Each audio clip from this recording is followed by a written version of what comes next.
চলে এসেছিলাম স্পেশাল পেয়ারা মাখা খেতে মালদাতে। তো সকাল থেকে সন্ধে পর্যন্ত আমি কি করলাম সারাদিনে দেখতে হলে পুরো ভিডিওটা দেখতে থাকো। গাড়ি থেকে নেমেই প্রচণ্ড টায়ার্ড হয়ে গেছি, এত গরমে আর ভালো লাগছিল না। ভাবছিলাম কখন আমি হসপিটালে পৌঁছি, তো ফাইনালি চলেই আসলাম। এসে দেখলাম এই দিকেও লোক, বুঝতে পারছিলাম না যে কোথায় বসবো বা কোথায় আমার কাজ। এখন জাস্ট আমাকে একজন ইশারা দিয়ে বলে দিল ওখানে চলে যাও, বাস চলে এসেছি। এদিকে দেখছি ভাল লাগছিল না, গরম। বাস এতক্ষণে একটু স্বস্তি পেলাম, যেহেতু এসি চালা ছিল প্লাস পাখাও চালা ছিল। এত গরমে ভাল লাগছিল না, তাই একটুখানি রেস্ট নিলাম। আর গাড়িতে উঠলেই তো আমার বমি হয়, পুরো শরীর টায়ার্ড হয়ে গেছে। আর সারাদিন না খেয়ে আছি রিপোর্ট করার জন্য। আর সাথে একটা আমার জলের বোতলও ছিল, জলের বোতলটা নিয়ে একটুখানি গলা ভিজিয়ে নিলাম।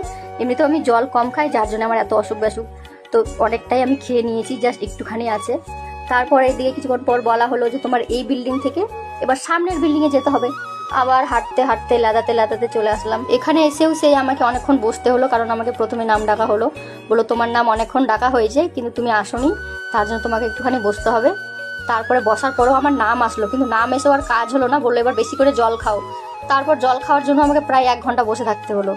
তারপর ফাইনালি হয়ে এবার বেরিয়ে আসলাম। আর বাইরে বেরিয়ে দেখো পুরো আকাশ পুরো কালো, মেঘ ছেয়ে গেছে, মনে হয় বৃষ্টি আসবে। বেশ আমার ভালো লাগছিল, দেখো গাছের পাতাগুলো কি সুন্দর নড়ছে হালকা হালকা। বাইরের আবহাওয়াটা কিন্তু খুবই সুন্দর। এতক্ষণ যে আমি কষ্ট করলাম এই আবহাওয়া দেখে মনে হচ্ছে পুরো কষ্টই আমার সব শেষ। কিন্তু একটু ভয় পাচ্ছিলাম, যেহেতু ছাতা নিয়ে আসিনি, বৃষ্টি আসলে তো আমি ভিজে যাবো। তো যাই হোক, দেখা যাবে পরে যা হোক। আর ওইদিকে দেখো আমি এক নজরে কি দেখছিলাম, সেখানে কিন্তু একটা ট্রেন যাচ্ছিল। তো পাশেই ট্রেন যাচ্ছিল, তোমাদের দেখাচ্ছি, দেখো এই যে ট্রেন।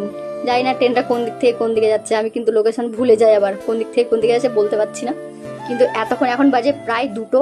আর সকাল থেকে যেহেতু আমি না খেয়েছিলাম, তার জন্য এই কাকুটার দোকানে চলে আসলাম। আমি সকাল থেকে কিন্তু আমার লোভ গেছে পেয়ারা মাখার দিকে, যেটা প্রথমে তোমাদের শুরুতে বললাম, ভিডিওর শুরুতে, যে আমি পেয়ারা মাখা খেতে এসেছি স্পেশাল। হ্যাঁ, এই পেয়ারা মাখারই কথা বলছিলাম, যেটা হসপিটালের সামনেই ছিল। এতক্ষণে সেই আমার ওয়েটের অবসান হলো। যতক্ষণ আমি ওয়েট করেছিলাম জাস্ট এই পেয়ারা মাখা আমি কখন খাবো, তো বেশি করে ঝাল মাখিয়ে আমি পেয়ারা মাখতে বললাম। আমার তো লাগবে একটা কাঠি, কিন্তু কাকু আমাকে 2টো কাঠি দিল। কি করবো, ফ্রিতে তো দিচ্ছে, নিয়েই নেই। 30 টাকা নিয়েছি বেশি করে। এখন তো মনে হচ্ছে যে ভিডিওটা এডিট করছি আর এখনই খেয়ে নেই, যেহেতু এটা আগেকার ভিডিও, আমি কয়েকদিন পর ভিডিও পোস্ট করছি। আর এই দিকে দেখো একটা খেয়েও নিচ্ছি, খেতে তোমাদের কিন্তু ভিডিওটা আমি শেয়ার করছি। আর পেছন দিকে দেখো, চিনতে পারছো তো, এই যে একটা দাদু কিন্তু দাঁড়িয়ে আছে। কে চেনো ওই দাদুকে সবাই বলো।